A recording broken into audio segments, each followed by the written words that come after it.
and welcome back to the Hawk Show Talk Show, a Seattle Seahawks podcast. You can find me on YouTube, Spotify, Apple Podcasts, and Google Podcasts, and I also post highlights on TikTok and post and tweets on Instagram and Twitter. My handle on all these platforms is at Hawk Show Talk Show if you want to follow or keep up.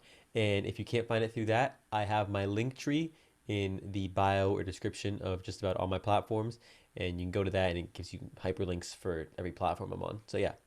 In today's episode, I'm going to be talking about the Seattle Seahawks signing tight end Gerald Everett, the former Ram. So, yeah, let's get into it. Let's talk some Hawk. So last week, I believe it was day 2 of free agency, the Seahawks signed former Rams tight end.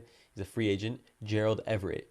It's a 1 year deal worth it's a 6 mil up to 7 mil with incentives, but not a big deal. It's still a pretty cheap deal, especially some other free agents tight ends got paid way more, like Jonnu Smith and Hunter Henry. They got like 12.5 mil, I believe, which they're higher tier tight ends, but that's a lot more money, and I'm very happy with what we got. First of all, the reason I like Gerald Everett so much is because he's way more physical and like just more athletic, I would say, than the past tight ends the Seahawks have had. We've had guys like Greg Olsen and Will Dissly and Jacob Hollister that they've made nice plays. Jacob Hollister's made a lot of nice plays. I love. Congrats to him on signing with the Bills. Yeah, the Bills. And Will Dissly, we still have him. He's decent, but we've never had a real guy who can get that rack, get the run after catch, get the yak, the yards after catch. I've watched his highlights, I've watched film, and I think he could be a real game changer for us. He's almost just like a big receiver, in the way that he can break tackles, and he's much faster than all our former tight ends. And yeah, I'm super excited. I think he's also a really good run blocker. Uh, Disley's a great run blocker, but Hollister and Olsen were not good run blockers. So I think that this could be another big advantage of having Gerald Everett. And also, the last time we had a tight end like this, where like the receiving aspect is like where or like yeah, I'd say the receiving and like the run after catch is the main aspect, was Jimmy Graham. And Jimmy Graham, first off, we gave up a lot for him. First round pick and Max Unger, our starting center, he's a very good center, and obviously we've had a hole there ever since. Still not even filled. I don't think Ethan Postage comes close to filling that hole.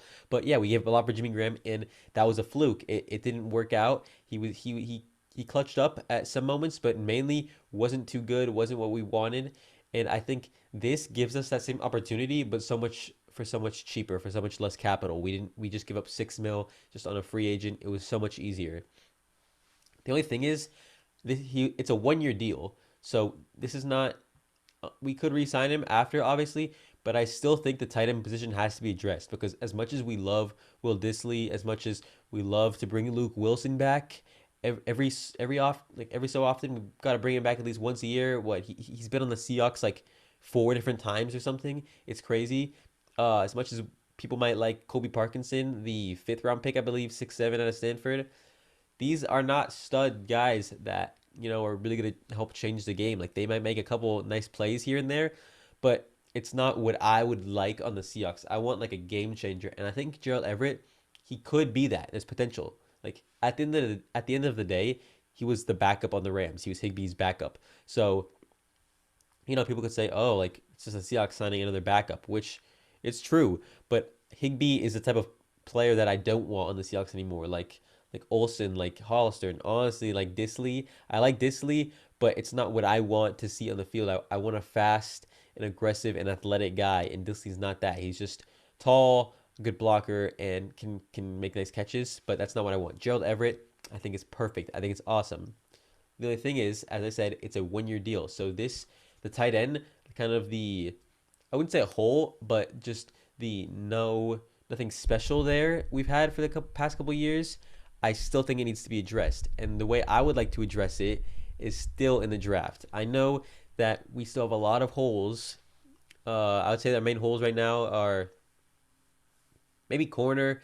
Corner needs to be addressed. But the thing with cornerbacks is I don't enjoy having rookie corners. And it's someone's fault, but transitioning from being a cornerback in college football to the NFL is a big change.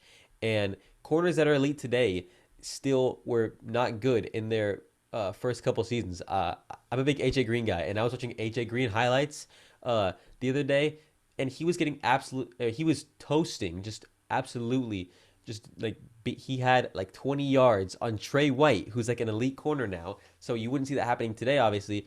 But I know AJ Green is kind of a bad example because he was elite. Like my 5 years ago when I'm giving the example. But same thing, like Marlon Humphrey, a lot of elite cornerbacks, they have it's hard for them because they're not used to it. They have really bad rookie and sophomore years. So I can expect, like, I'm gonna expect from a rookie or sophomore corner, if we send them at the start there, it's not gonna be very good. And honestly, I don't want that right now. We have DJ Reed, who I love. Trey Flowers is doing what I hope I just described with Trey White and Marlon Humphrey, which I don't have those high expectations for him, honestly.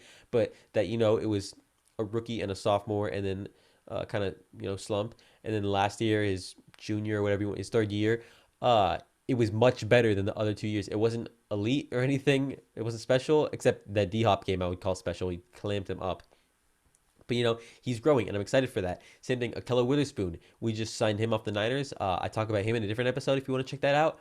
But like, maybe this could be the time for them to step up. I just don't want to have a rookie corner that we kind of have to raise and groom and turn into a good corner. I'd rather just I'd rather just go out and sign Sherman right now.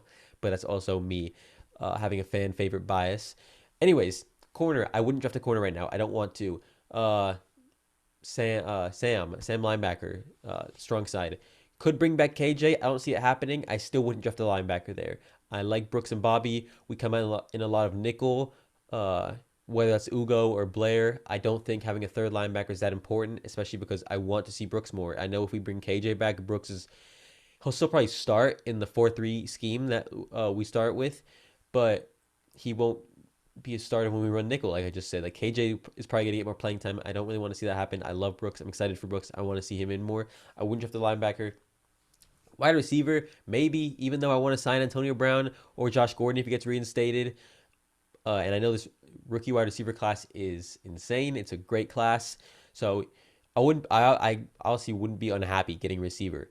Center, that's the only real argument against what I'm going to say here, because Ethan Postage is not the answer there. So maybe we'll draft a center with the second round pick. But what I want with the second round pick, what I've been leading to this whole time, I've been rambling, I know, is I want us to draft, if he's still there, Brevin Jordan. Brevin Jordan is exactly what I want. He's perfect for my idea of the Seahawks' future. He's literally Gerald Everett, but I think faster and more athletic.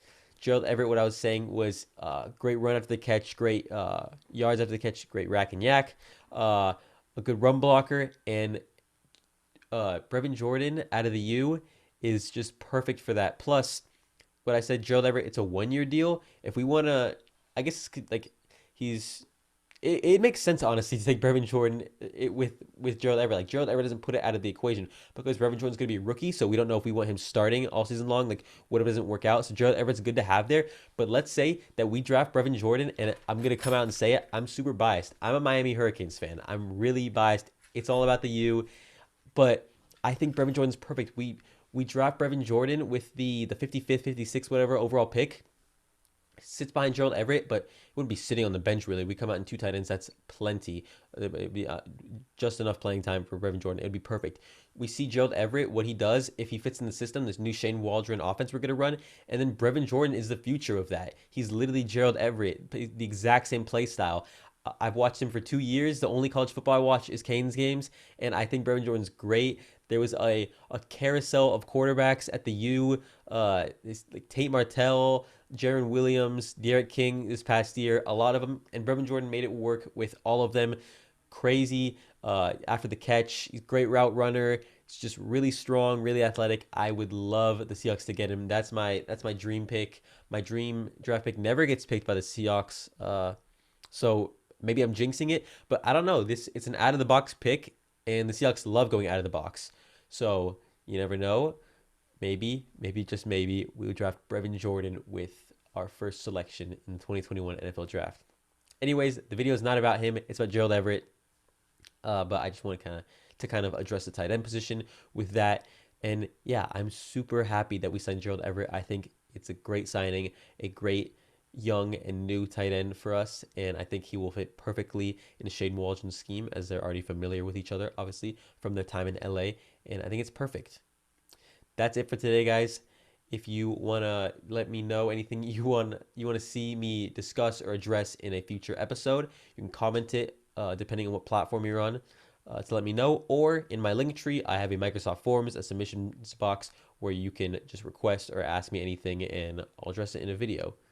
Thank you guys so much for listening or watching, depending on what platform you're on. And yeah, have a nice day, you guys. Bye.